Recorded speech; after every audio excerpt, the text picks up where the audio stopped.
So the kidney has some basic structures associated with it.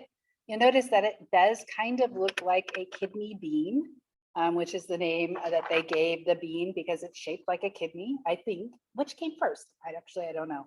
So anyway, the outer part of the kidney is referred to as the cortex. So the cortex is the outer part.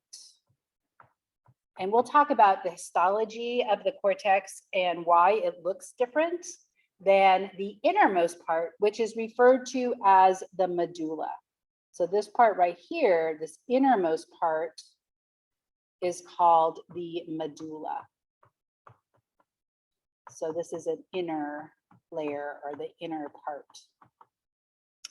One of the things that you'll notice about those, that medulla, is it has these structures right here. And these are actually, we'll talk about them histologically, what they are, but these are actually called, in the medulla, we have what are called renal pyramids. So we have the renal pyramids, and they are separated by renal columns.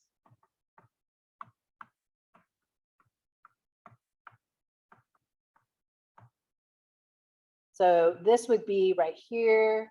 This would be my renal pyramid. It's shaped kind of like a pyramid, three-dimensionally, it would be like a pyramid.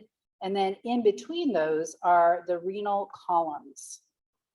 Now, associated with the renal pyramids are these places where urine collects. And the very base of the very tip of the renal pyramid is kind of what is referred to as a papilla, like a little nipple, like the papilla. But you need to know that we have these little ones that are going to drip out urine. So urine is going to be produced there.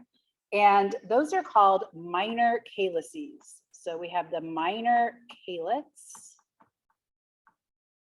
or there's more of them, minor calyces. And then where we have then multiple ones coming together. So like this area right here is dripping into it, this is dripping into it, that is dripping into it. So that is called the major calyx. So it's just the movement of the urine, and I'll draw a picture of that in a second.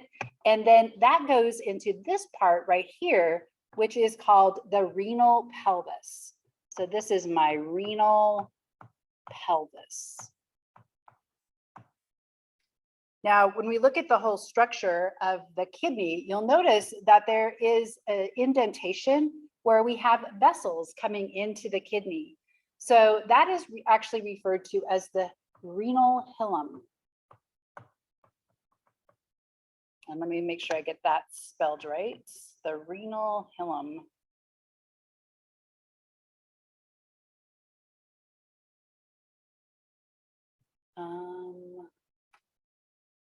Do we have that labeled? Oh, there it is. Yep, it's hilum, 1L, hilum. That's my renal hilum. So going into this, we have, this would be, the red one would be the renal artery. Then we have blood coming out, the renal vein. And then this right here is my ureter. So this is where the urine is going to be transported to the bladder. So let's just look at the direction of the formation of urine. So we have the renal pyramid. And then it goes from the minor calyx to the major calyx to the renal pelvis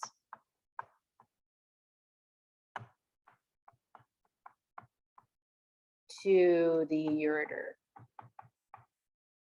So urine is constantly being produced, and it's dripping and being collected by this renal pelvis right here. And then notice that there's no valve or anything. So it just kind of drips through the ureter and it begins to collect in the bladder. And we do have control, obviously, of the movement of the urine out of the bladder and into the urethra.